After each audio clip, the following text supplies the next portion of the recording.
So in today's session, I'm not going to touch more about biology, and I can see many of the teachers are like physics and chemistry background, and very few from the biology background. But anyway, we will just take it as like science class 9 and 10. So in today's session, I'm just going to talk about the learning outcomes. So actually, when we requested for it, some teachers were suggesting for lesson plan. So we thought of not going deep into the lesson plan. Instead, we just thought of going into writing the learning outcomes, which is very, very important when it comes to teaching part. So before proceeding with that, I just want to start my session with this. Say, for example, so we know that what the qualities of the teacher has to be. The teacher has to be patient, love, and care, and every teacher has that. We know that. And here I just want to compare a teacher with a pot. So when I compare a teacher to a pot, what are the things that comes to your mind? Be cool. Say a teacher and a pot. Be cool. Be cool. Yes, ma'am? Be cool. Be cool. Yes, be cool. Amazing. Amazing answer, Bhanumati, ma'am. Thank you so much. Yes, any other response, teachers, whatever comes to your mind. So open-ended questions. No right, no wrong answer, right? So you can just give whatever comes to your mind. How you compare a teacher to a pot? Yes, others.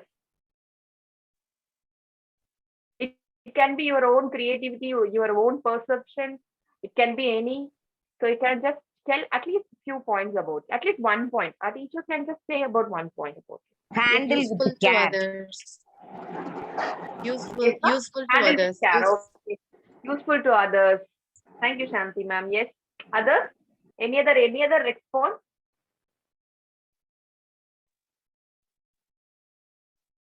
Okay.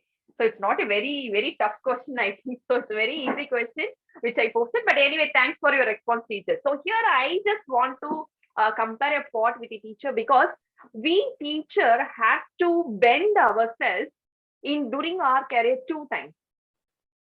One time when we need to get the knowledge.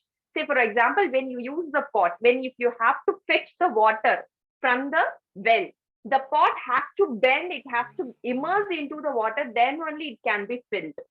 If it is not bending properly, you know that it can be only half filled. When you just try to fetch the water from the well, okay, when you just drop the pot along with the rope, it has to bend and it has to immerse fully, then only the pot can be filled. So it's similar to us. So whenever we are in like starving for some knowledge, we have to bend ourselves. That means we know that our career is like nowhere we can stop learning. We are teachers who have to continuously learn. Not only the subjects, apart from the subjects, we need to learn lot of things, lot of facts, lot of upcoming updates. So we need to be always be knowledgeable person. So we have to be a continuous learner. So always we should bend ourselves to fulfill ourselves with lots of knowledge. Second time, when we transfer that knowledge to the students. So the pot, when you have to fill the glass with the water, again you have to pour water into it. Again, the pot has to bend itself. So that time, if the pot is not bending, if it is just be straight, then you can't fill the tumbler that has to be filled with water. So again, when the knowledge has to be transferred to the students, we have to bend ourselves. Bend ourselves, it means that we have to go to the students' level. So we know many things. We have lots of stuff in our mind. But for that, say, for example, when I'm talking about some plants, when I'm talking about some characteristics of a plant, that in that place, I can't talk about the genes, how it is being expressed. So that I can talk only at the class 10 level. I can't start when I'm just introducing the lesson, getting to know plants. I can't talk about the genes to the child. So we should know the level of the students and we have to go to their level. So that is the beauty of being a teacher. So the beauty of teaching is we bend ourselves in many places to make the teaching transactions effectively and to make ourselves professionally develop. So we are all busy. So you are having board duty and you have lots of workshops that is being aligned. But everyone is here to me with us. Everyone is just meeting together. Why is just to gain knowledge. Why do we want to gain knowledge? In order to make our teaching more effectively. I just want to start the session with this positive mode. So that's why I just shared this image. So now let me take you into my session. So before getting into it, I just want to know, why do we plan a session? Why do we plan a session? Why do we need to plan a session? So every one of us used to plan, and then only will be going to the class, right? So why do we need to plan a session? What is the main motive of planning a session? Come on, teachers. For better concept understanding for students. Better concept understanding to the students. Yes, very good. Thank you, Ramya ma'am. Yes. Our tasks will be completed successfully, ma'am. Yes, our task will be completed successfully. Yes. So I can see 2 points. One is from the teacher point of view and other from the student's point of view. I just got 2 points. Very good. Others, please. Because we tend to write no. Yes. Yes, ma'am. If we plan the class means, we can have some questions from the point of view of a student, ma'am. If we go Yes. through the lessons Yes. means, what are the doubts they may ask? So how Yes. we can, if we plan means, we can plan the activities or what we are going to explain. So many things will be joined there, ma'am. Time management. Thank you so much, ma'am. It's a valid point. Yes, we'll be reflecting on many things. So when I'm planning a session, I will reflect on many things. Like I'll be focusing on what the students want to learn from this. Okay, and then I'll be planning activities. What are the activities I can give so that my children will be understanding the concepts in a better way? And from the teacher point of view, so I have to complete this session. So it has to be very effective and have to translate whatever I have for that session. So it will be very effective. So we are reflecting on many points. So when we plan a session, so we will reflect on many things. How can I manage the whole period? How I can make it more effective? Say, for example, if I'm just going to take one subtopic for 45 minutes, how can I take it? How can I make my child to understand the topic in a better way? So we will be thinking in different way. And as Shanti ma'am said, you will be thinking, okay, if I'm going to address certain point, is that point will be ambiguous? That means whether the child will understand it clearly or if not, whether the child will ask questions in this particular question. Say, for example, when I talk about the chlorophyll, pigments, whether my child will ask about the plants which are not green in color, variegated leaves. We will think on many aspects. So we will be thinking in this point also, okay, what are the questions the child might post? Say, for example, when I'm taking the lesson, so many years we are transacting one particular lesson to different kinds of learners. We are handling nearly 40 different minds who thinks in a different way. So every day is a learning for us. Every day it's a new experience for us. You might have not thought of some questions which our children posting to us. So sometimes we say that we will get back to you.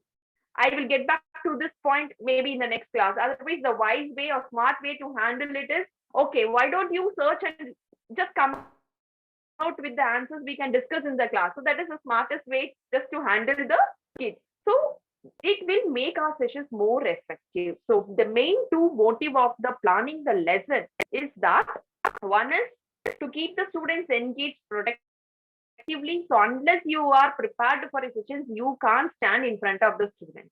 You can't engage them productively. Maybe you can just give some activities. I mean, you can do this and that. But what is the main motive? You are planning the activity just like that. You won't plan an activity. You will align the activity to the lesson. So to engage students productively and to achieve the learning objective. So what are the learning objectives we have that for that particular session or for that particular topic? So that has to be achieved. Unless we plan, we can't achieve it. That's the reason why do we need to plan and writing lesson plans and all that. So what do you think it has the most important or essential component in a lesson plan?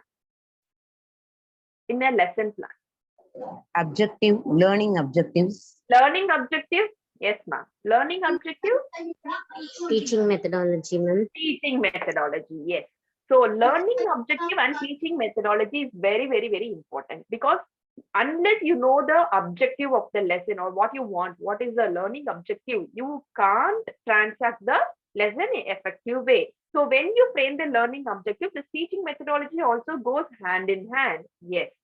But what is this learning outcome then?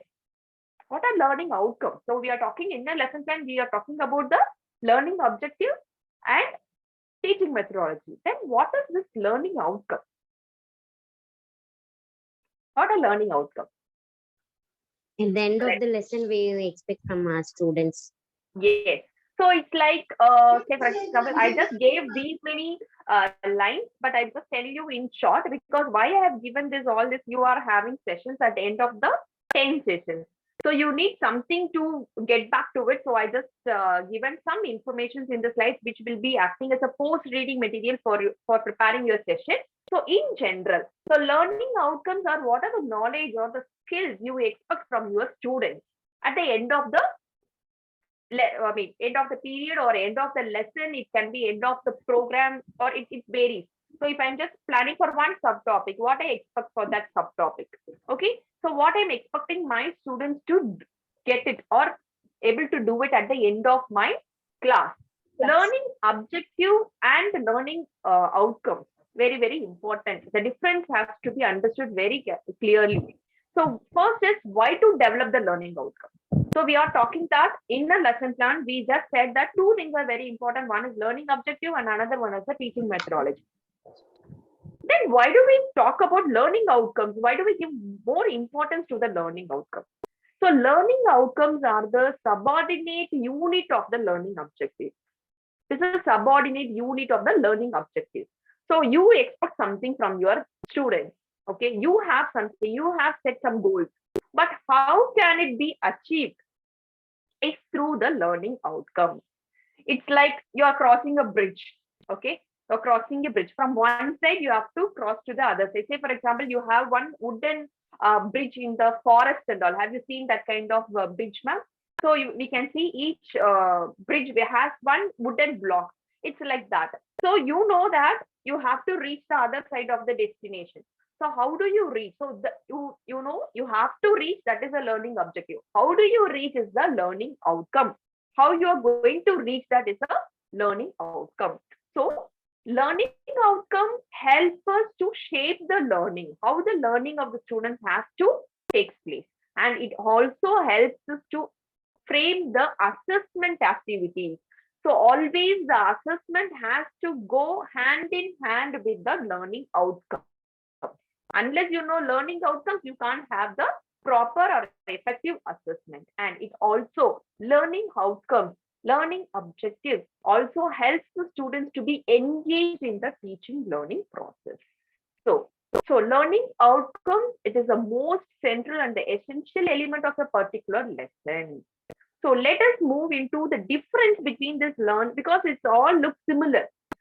Mostly, even though we have completed our B.Ed, we know we have learned all the theory, what is learning objective, learning outcomes, everything. But then we pen into the notebook for writing the learning outcome, we get confused with the learning objective. So let us just first be clear with what are these terms. So learning objective. So learning objective is the one which is set by the teacher, and it gives a proper structure to the teaching and learning process, and you will be letting your students to know what they are going to learn in this lesson, what knowledge or what skills they are going to get from this particular class or the period. Okay, so learning outcome is something which talks about the learning action. Say, for example, if I'm saying that my child, when I'm teaching, my objective is that they have to differentiate maybe plant cell and animal cell. Okay, so when the child is able to differentiate animal cell and the plant cell, that is the success. It means you have achieved your goal. So learning outcomes will always be visible. It will be visible. You can see that you have achieved your objective through this learning outcome. And it has to be always observable and measurable. There are certain terms when we are writing, we usually tend to write to know, to learn. Okay, that can be used in the objectives, but not in the learning outcome. Learning outcomes has to be specific, okay, and it has to be measurable. You could able to see that this is the learning outcome I got. Say, for example, when we are creating some computer programming, so you have to give the input to get the output. Okay, we have to give some input, then only you will get the proper output, right? So that has to be very, very clear. You should able to see the output. Okay, whatever input you are giving, you should be able to see it as the output. So that is what the learning outcome. And what is this learning indicator? So learning indicators. Just a minute. So learning indicators are the evidences, the activities, whatever they are doing. Say, for example, if I'm just asking the child to go and write the difference between plant cell and animal cell on the board, if the child is able to draw, or if the child is able to write the points on the board, I can see that I achieved the learning outcome through this activity. So learning indicators, it is an indicator which tells us, okay, which is the evidence of learning that has happened. So we'll just go in deep into these concepts. Say, for example, learning objective. If I'm going to teach the lesson natural resources to the children, then they want to understand the natural and the man-made resources with examples. They need to learn the new concepts of exhaustible and the non-exhaustible natural resources, and they need to know about the fossil fuels. These are my general learning objectives. I didn't go into specifics. It is a general learning objective. So when we write the learning objective, we have two categories, that is specific, general, and the specific. So here I just ended the general learning objective. So what will be my expectation? What will be my expected learning outcomes? Always we refer using the term expected learning outcome. So I'm expecting this learning outcome. So it can be more than this or it can be less than this also. Okay. Say, for example, for this natural resources lesson, if I just want to write the learning outcome. So what I want my students should be able to enlist the various resources. What are the resources available? Say, for example, this is class 9 level.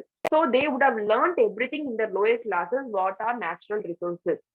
Ask them to enlist the various resources.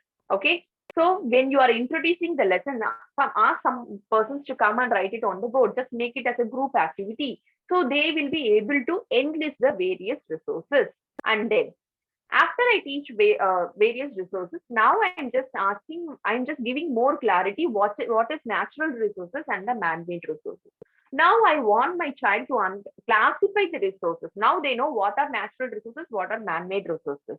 After teaching them what is natural and man-made resources, I expect that the child has to be able to classify the resources into natural and the man-made. Next, I want them to demonstrate how the resources get exhausted. Okay, so we are saying that the World War III will come because of the water. How it can be? You can relate it to history.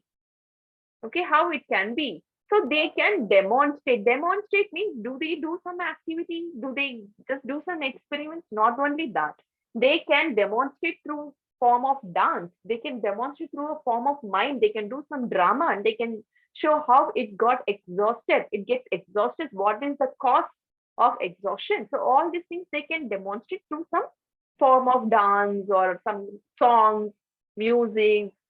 Okay, all these kind of things can be demonstrated in a classroom. Then I want them to compare. So once they know natural and man-made resources, once they know how the resources get exhausted, now I will be teaching them what is exhaustible and non-exhaustible resources. So I want them to compare the exhaustible resources, non-exhaustible resources, and give some examples. So that is my next outcome. Next, value and use the exhaustible resources responsibly. So when we talk about this is not only teaching cognitive domains, it is also the other skills.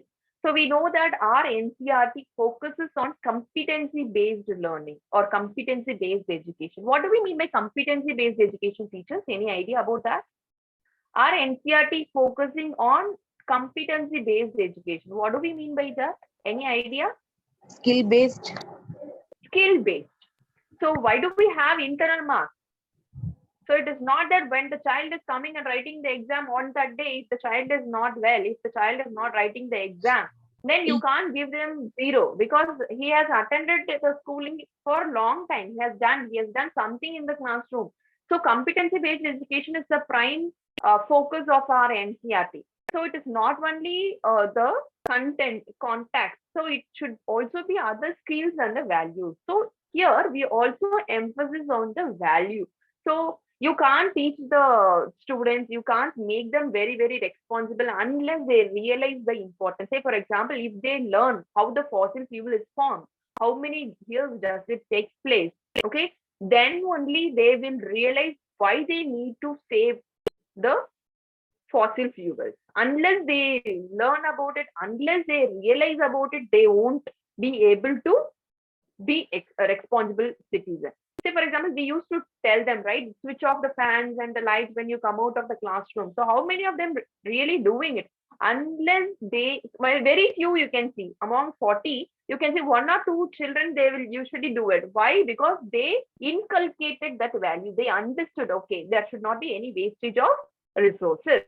So unless they learn it, they can't do it. So here, that also becomes our expected learning outcome. So value and how to use it responsibly, not wasting it. Next comes, they will understand what is fossil fuel and they will give examples. Next, they will be creating. So creating or synthesizing is also a very important part of learning outcomes. So wherever possible, ask them to create something. It can be a concept map, it can be a mind map, it can be a web chart, or it can be anything. They can create a song, they can create some some activities. So ask the child to create wherever it is possible. So creating a web chart on the resources, it can be natural resources or man-made resources. So these are the learning outcomes I expect for this particular lesson for the natural resources. Okay, so these are the expected outcomes. So we saw objective and we saw the learning outcomes. So what can be the learning indicators then? So I want them to do all this. Okay, I expecting my expectation is that they need to enlist, classify, compare, they need to define, and they need to create a web chart. So how can I use the learning indicator? So learning indicators are simple features. It is nothing but the activity we are giving. Say, for example, for this lesson, I just want them to list the resources made by the students. It can be a group activity or it can be a paired activity, pair and share activity. So you can pair the students, they can just discuss and they can list the resources, or it can be a group activity where they will be listing the resources. If I'm able to see, okay, this group of students is able to list the resources, then my goal, that is enlisting the various resources, is accomplished. So it is showing, it is the evidence for me that learning outcome has been achieved. I can see, I can measure it. Yes, how many resources they have written, I can measure it, I can observe it, I can evaluate it also. Okay, so the learning outcome has to be measurable. It has to be visibly seen. Next, I'm just asking them to table the difference between the exhaustible and the non-exhaustible resources made by the, it can be a discussion. They can discuss and they can differentiate the exhaustible and non-exhaustible resources, and they can list few exhaustible and non-exhaustible resources. When they are able to differentiate between in a tabular form, again, I am achieving my learning outcome. So this acts as the learning indicator. So next,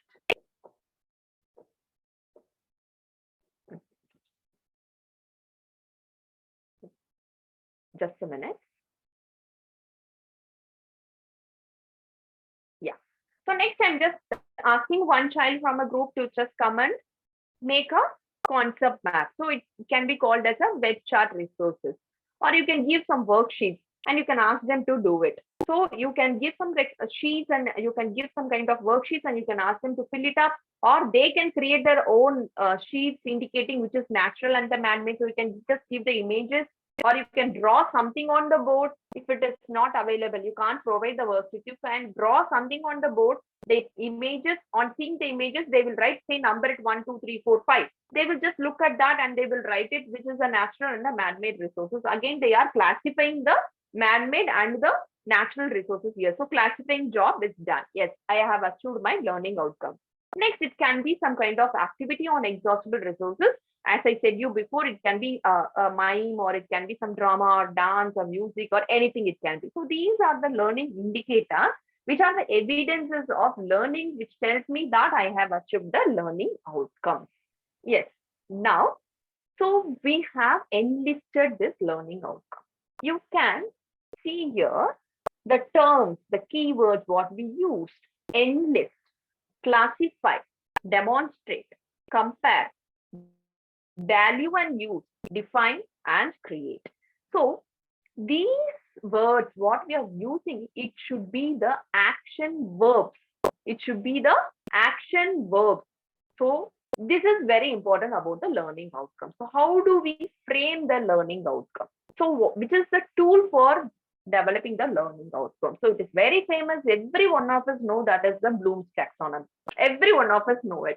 But how do we apply it? How do we write it? That's where it comes the tricky part. So tools for developing learning outcomes, yes, it's Bloom's taxonomy.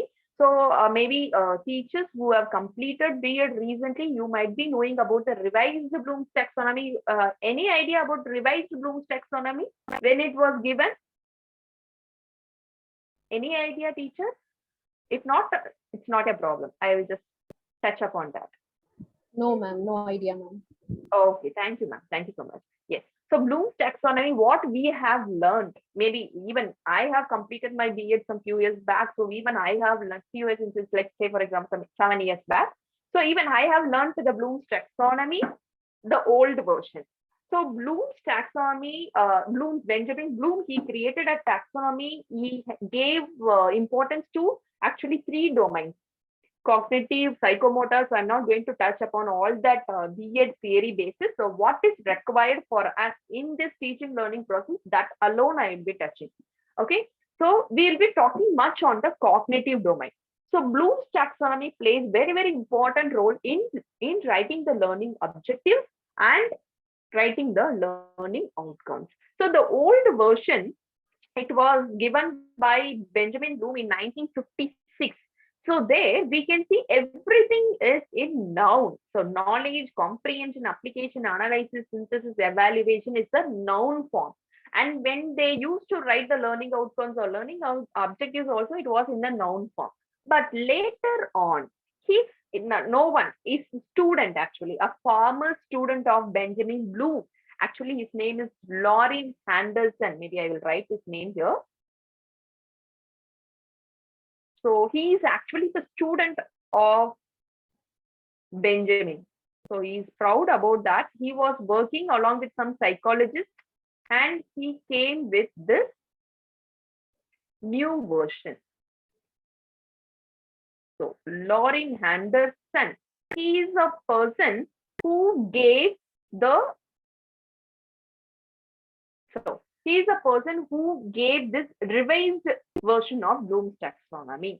But still it is called as Bloom's taxonomy because it was given by his maybe a teacher, so he don't want to take the credit. He just revised it. That's it. So Lorin Henderson is a person, a former student of Benjamin Bloom, who gave us the revised Bloom's taxonomy. So what are the things he changed? So you can see here, previously in 1956 version, you can see the synthesis comes here and then it goes for the evaluation. But unless you evaluate something, okay, unless you analyze and evaluate something, you can't create anything new. And we as a teachers, we very well know it is not applicable in all the places. You can't ask the child to create. You cannot create one definition. You cannot create some new law. It is not possible. Okay, create comes under higher order thinking, so which is not applicable in all the places, but wherever it is possible, we can apply it. Okay, so in the new version, what is given is just in the higher order part, this evaluate comes and then only create. Unless you evaluate, you can't create. So that was realized by Lorin Henderson and he gave that. So that this is the new version. So here, and one more important thing you have to see here is everything is in the verb form, that to action verb. So we will be talking about compare. The student will be able to classify, will be able to compare, differentiate. So everything comes in the verb form. So that is the main difference between these Bloom's taxonomy old version and the new version. So this is enough if you know about it. So now, so this is the new version of Bloom's taxonomy. taxonomy.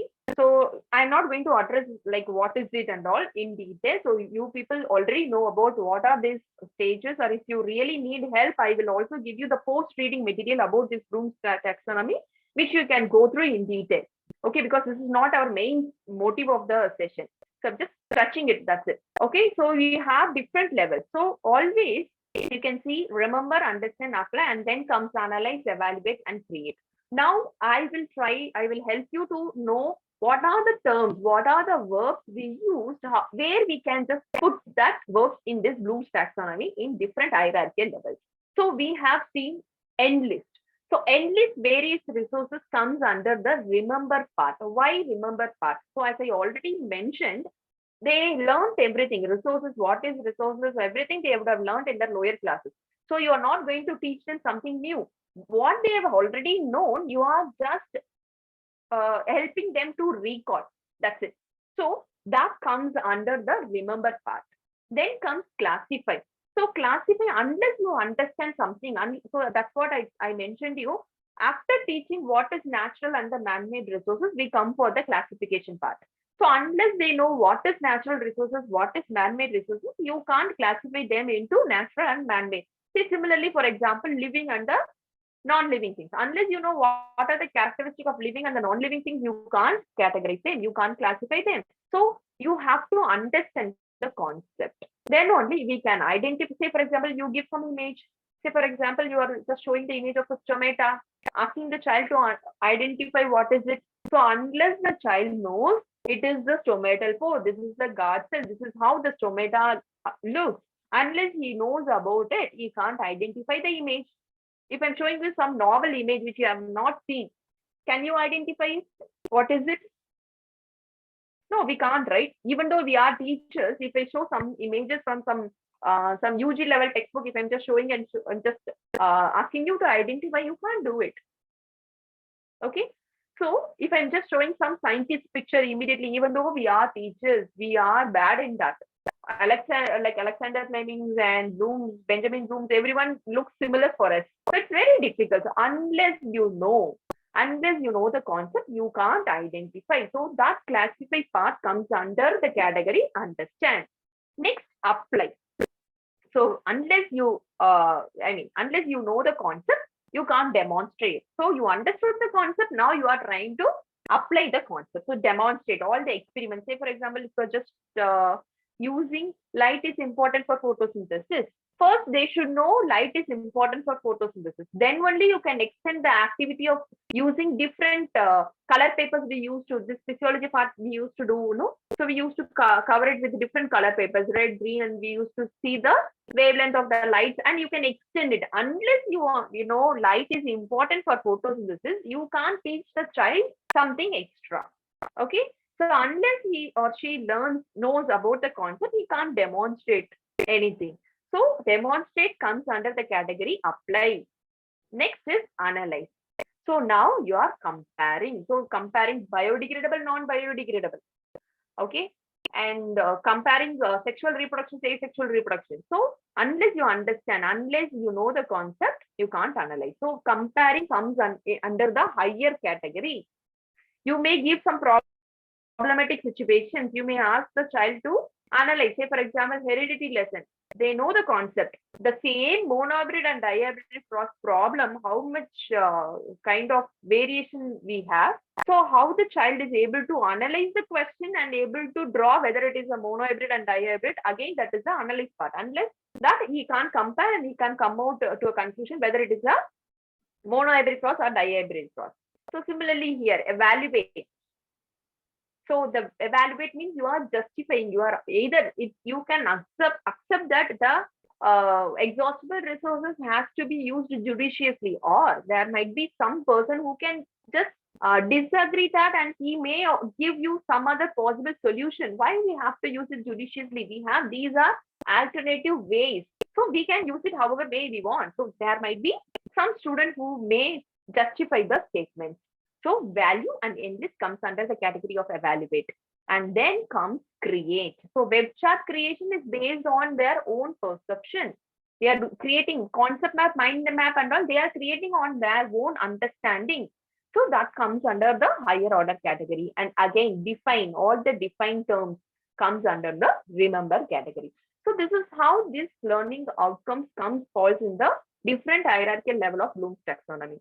So why do we need to know Bloom's taxonomy? This is how. So when we are expecting the learning outcomes, or when you are setting the learning objectives, everything should not be in the lower order level. It has to be in the higher order level also. So that is the framework that the Bloom's taxonomy gives us. So next, always the higher order thinking level has to be built on the lower order thinking level. So unless they understand the concept, unless they remember, understand, apply, they can't analyze, evaluate, and create. That is the reason why this has a pyramid shape.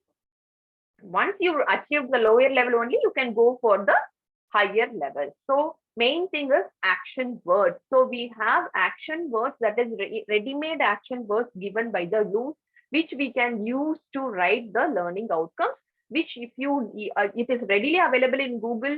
If you search, you will get it. If not, later on, I can also give it as a post-reading material feature.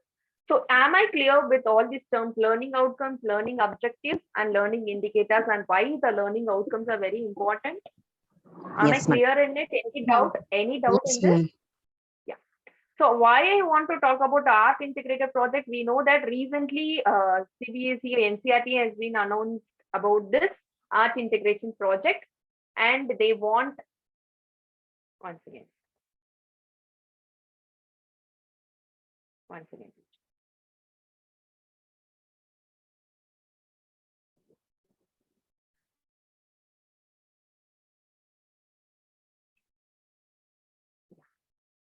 So why I want to touch upon this is this has become mandatory, and NCERT has made it mandatory. So I just want to talk about this. So about this, again, we have quite a lot of guidelines and the principles what the teachers have to really focus on it. All the things I will just send you. Maybe if you are really in need of it, I will send you as a post-reading material, because it was a very big PDF which gives clear-cut idea to the teachers how the art integrated project has to be. So everything. So why I'm touching is, it is just art integrated learning is nothing but whatever we are teaching, that should also go align in with the art. So it is actually the opportunity for the students to experience something visual, and they will also perform certain art-based things, and they will indulge all that in the concepts and the subjects. So it is just for the experiential learning. Again, we know that NCERT focuses on competency-based education. So it has also given much importance to this art integrated learning, and it has become mandatory for all the classes 1 to 10. And he wants us to spend some time, some periods on this. So that's the reason why I'm touching on this topic. So we have quite different forms of art that can be involved as an activity. So this is the way how we need to go into the art integrated project. I'm not going to talk much about this. I just give you an idea. That's it. So you need to select a topic, a theme, okay, and on that the child has to have some previous knowledge. You can't give something new and you can't ask them to work out. So they should have some basic concept in it, and you should be providing them lots of opportunity, hands-on activities to know about this previous knowledge and how to connect the previous knowledge to the recent new knowledge. Say for example, we are talking about the plants. Okay, nutrition. They learned already about the nutrition. What are the different kinds of various things of nutrition? In that photosynthesis also they have already learned. But what they will be learning new here is about the 3 events in class 10. They'll be learning something new here. So it should have some previous knowledge, as well as it should have something on the new concept. So when this was introduced, the CBSE and NCERT just wanted to focus on states, comparing 2 states. Most of us would have done that, and still many schools are following the same thing, but it doesn't mean we are supposed to focus only on that. So we have various forms of doing this art integrated projects. I'll be discussing few what we have already done in our school, as well as some which I've collected, some ideas I will be sharing. So they have to reflect on the new learning what they have done, and they have to incorporate some art into it. It can be anything.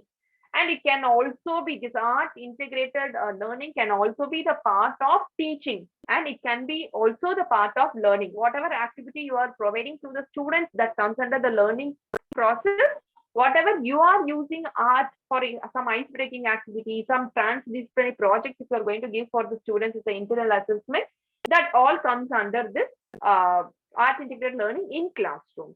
So how we can do? So if you just give them idea, say for example, I've just told the child to use some vegetables and fruits to make the different systems, organ systems. So you can see how well they were able to do it. Using one fruit, they can represent it in a different form. They could able to form a digestive system. They can able to represent respiratory system, stomata, then excretory system, and you can see some kind of noodles they have used to make this nephron. So they will come out with quite a lot of creative ideas.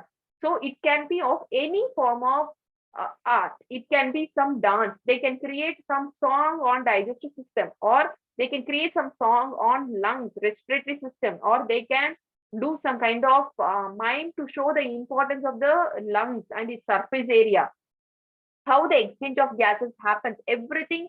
So simple art integration we would have done in our lower classes. They know to do the respiratory system models and all. The digestive system models they used to do. Apart from the models and the charts, what are the things, other things they can do? I just want to share with you. So I just want to share this with you.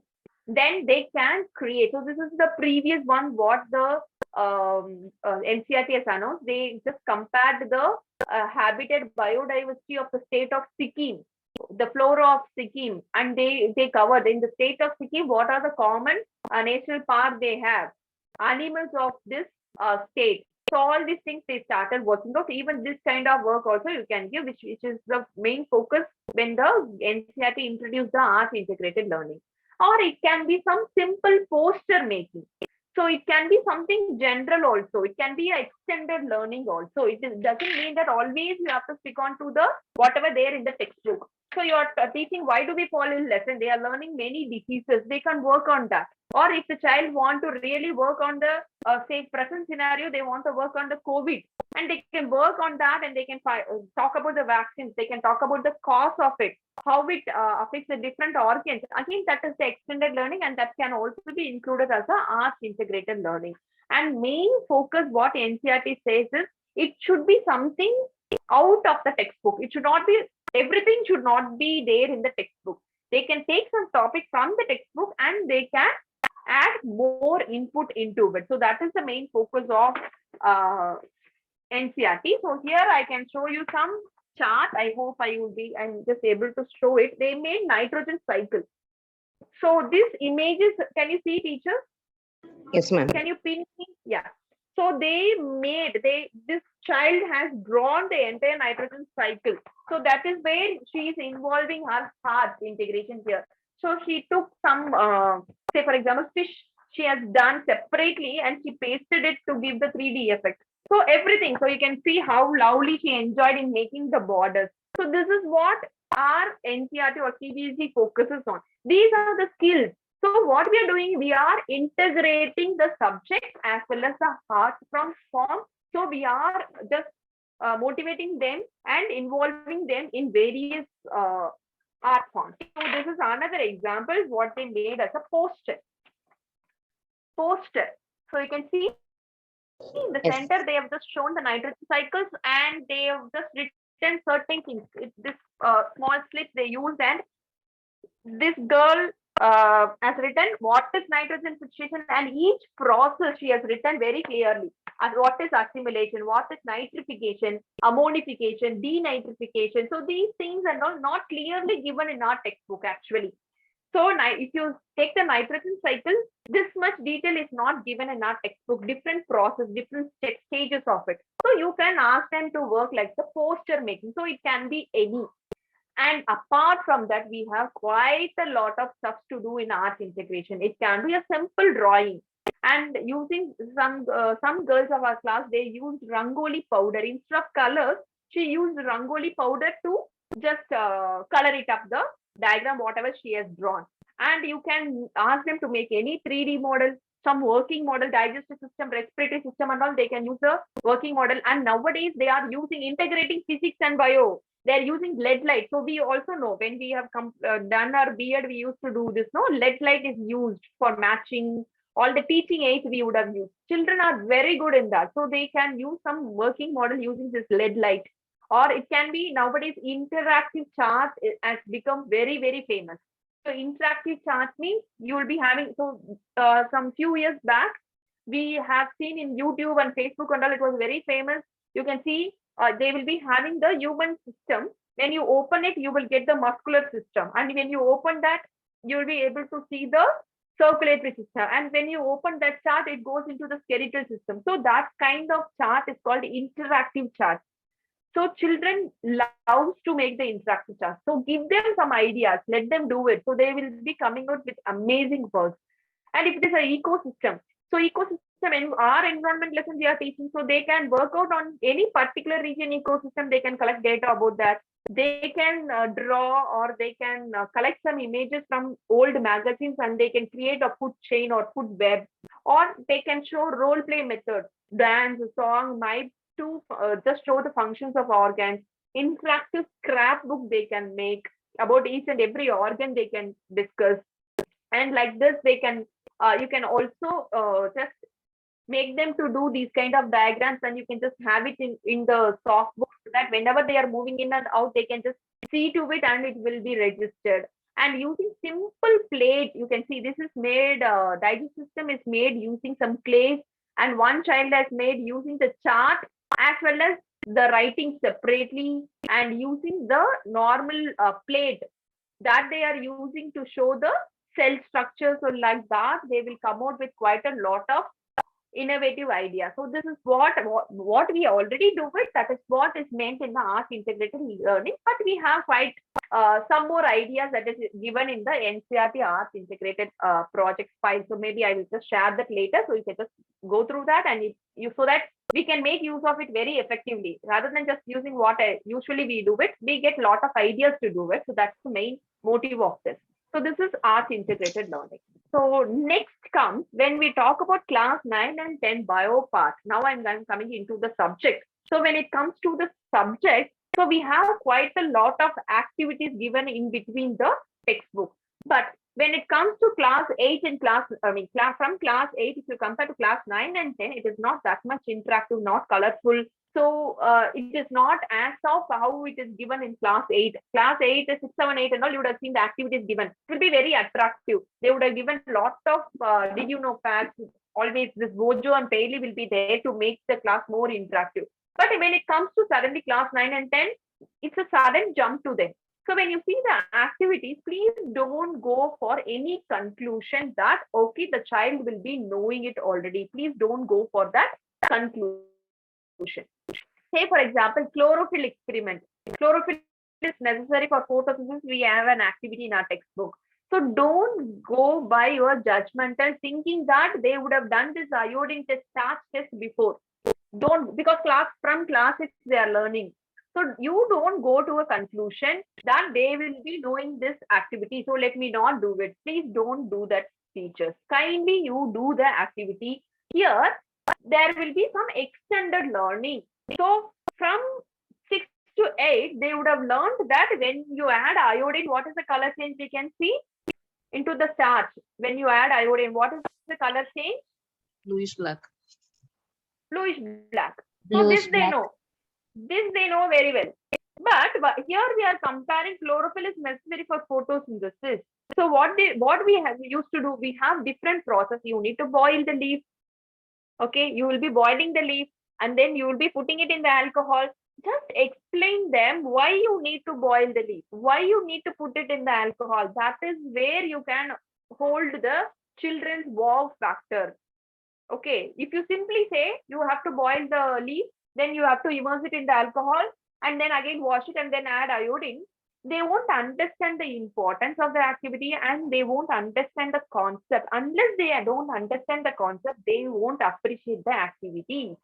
So whenever you are explaining the activity, tell the importance of each and every component of it. Say, for example, you just tell them why we need to boil the leaf.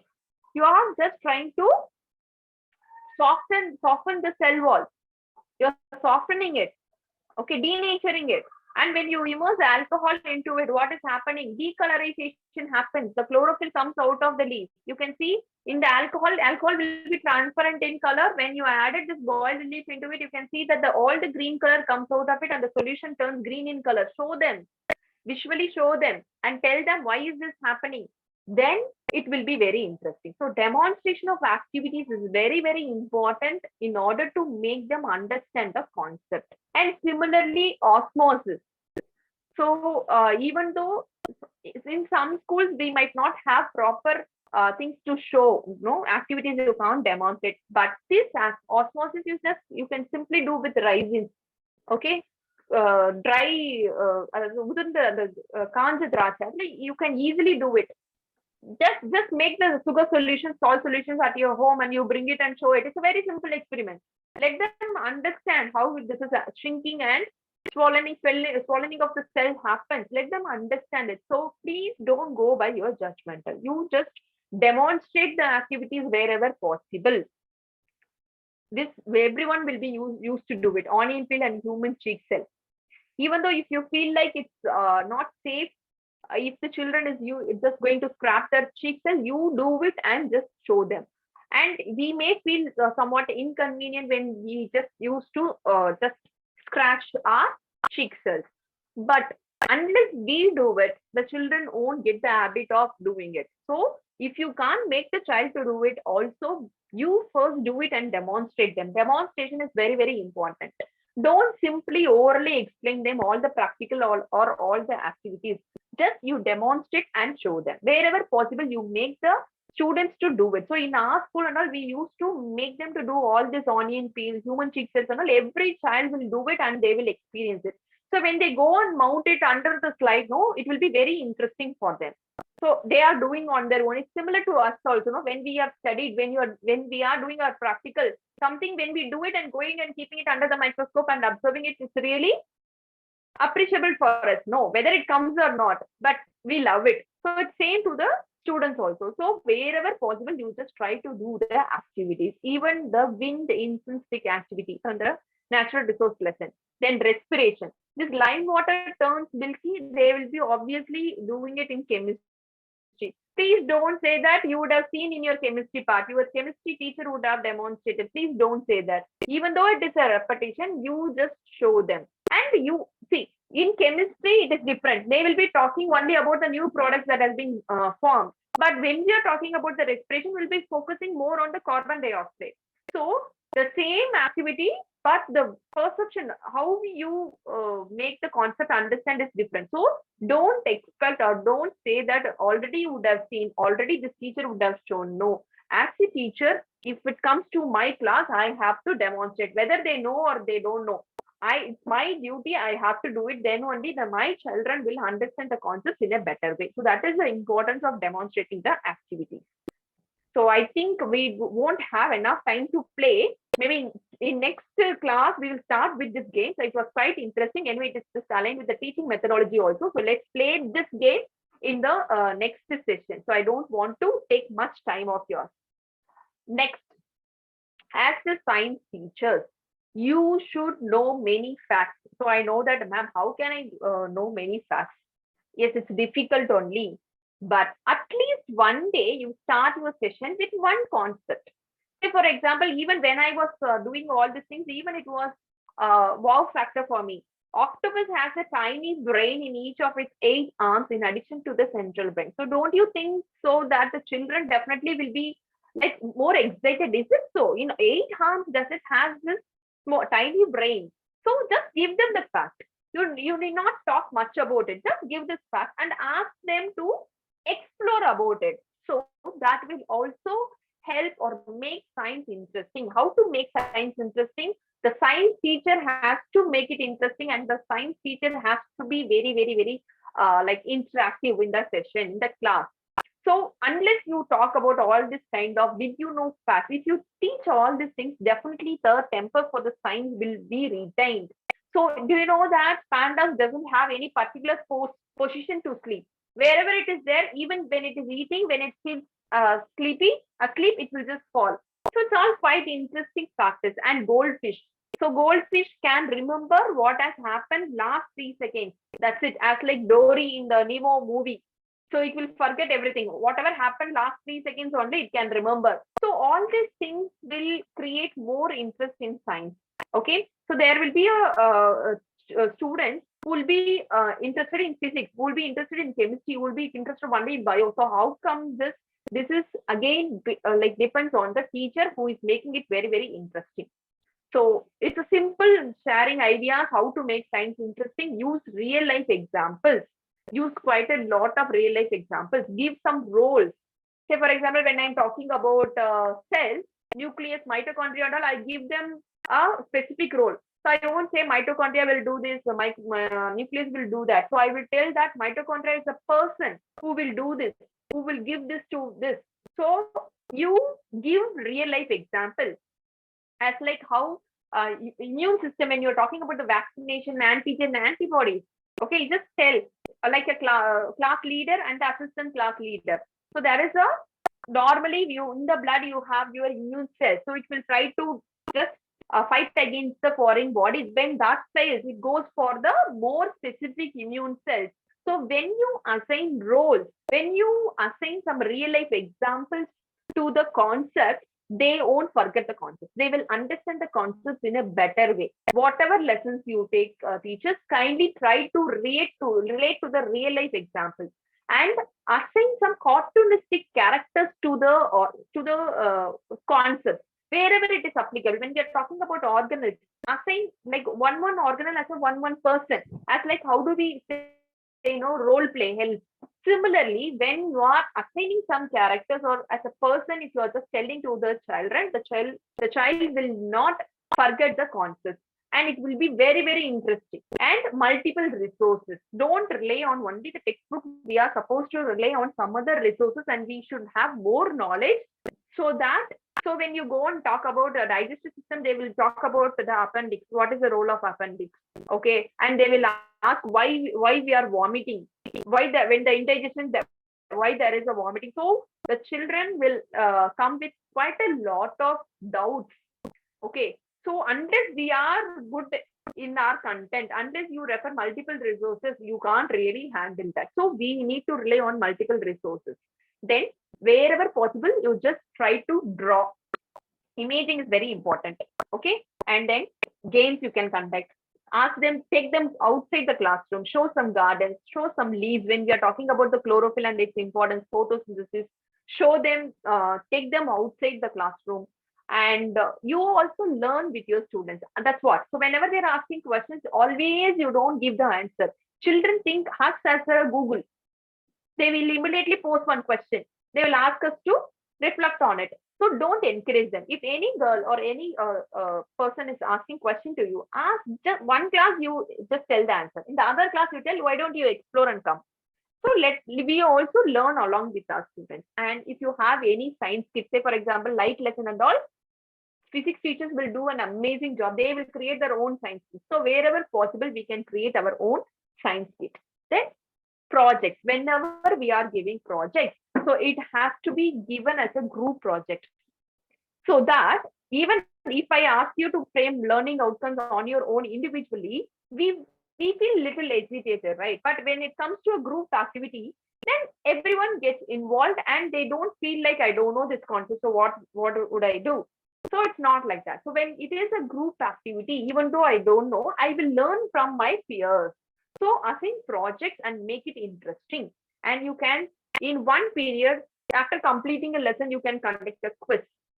Okay, so it will be very interesting. So that's what I just thought to play a game. So might be we can do it in the next session. So after all this, definitely we should have some science events. It can be a kind of exhibition. If it can't happen at the school level, you can conduct class level. So they can create some, they can do some models, they can do some chart work, they can come and display in the classroom. So you can allot one period or not one period, daily 10 minutes, daily 15 minutes, whatever work they have done, they can come and show up in the class. So these kind of science events also inculcate the interest among the science.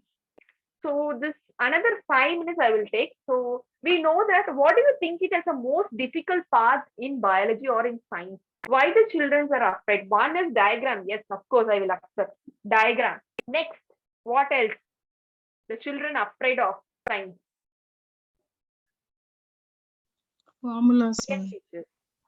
Formula. Yes. For- Yes, formulas. Then, in physics, definitely we say formulas.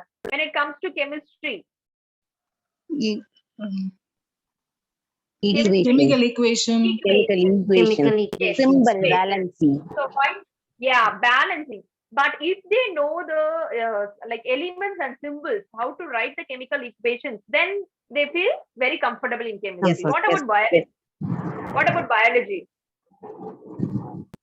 Diagrams, ma'am. Diagrams. Yes. They most of them don't like diagrams. They feel like if I want to be good in biology, I want to be a good person in heart. So I have to draw properly, neatly. So when it comes to record, they struggle a lot. Okay, what else? What else? Common to all three. Physics, chemistry, and bio. Common to all three. Technical terms. Yes. We have quite Yes. a lot of technical terms. Homogeneous, heterogeneous, elements, compounds, mixture, okay, isotopes, isotonic, all this. Okay, in biology also we have quite a lot of technical terms. So they are afraid of the biological scientific terms. So you can very well say one is diagram, equation, physics formula, and most of the technical terms. So how to handle this technical term? So that approach is called etymological approach, which means you will be dividing this. Okay, you will be breaking this word to the reduced components, and you will give them meaning. So we know that most of the biological terms are in Greek and Latin. Okay, so it's very difficult for them to memorize. So better way is to give them the meaning. It is not only for biology teachers, it is for all the things. Like if you take measurement, you just give them the meaning of it. Metron is the root word in it. So you just give them what is prefix, what is suffix, prefix and suffix. Okay. So that it will be very easy for them. Say, for example, if you take thermometer. Meter means something to measure, we know. Thermo means heat. So just teach them. Thermo means heat. Metron means some kind of measurement. So when you measure the heat, it is thermometer. Barometer. Similarly, baro means it deals with the atmospheric pressure or weight. So metron means again measurement. Then sphygmomanometer, again it is a very difficult for them when they come to class 10. So just break the word. Sphygmo means pulse. Metron means measurement. So when they measure the pulse rate, okay. So then it comes to sphygmomanometer. So these are the easiest way. Then we have quite a lot of examples I have given here for biology. You can see that prokaryote. Pro means primitive. So prokaryote means it doesn't have an advanced nucleus and all. So it's very primitive in nature. The nucleus is primitive. It is not membrane bounded. So that is the reason why we call it as a prokaryote. Then eukaryote. Eu means true nucleus, whereas prokaryote you don't have a true nucleus. It is not a membrane bounded. Whereas eukaryote, eu means well or true. So it is well bounded with the membrane. Cytoplasm. Cyto means cell. Plasm means living substance.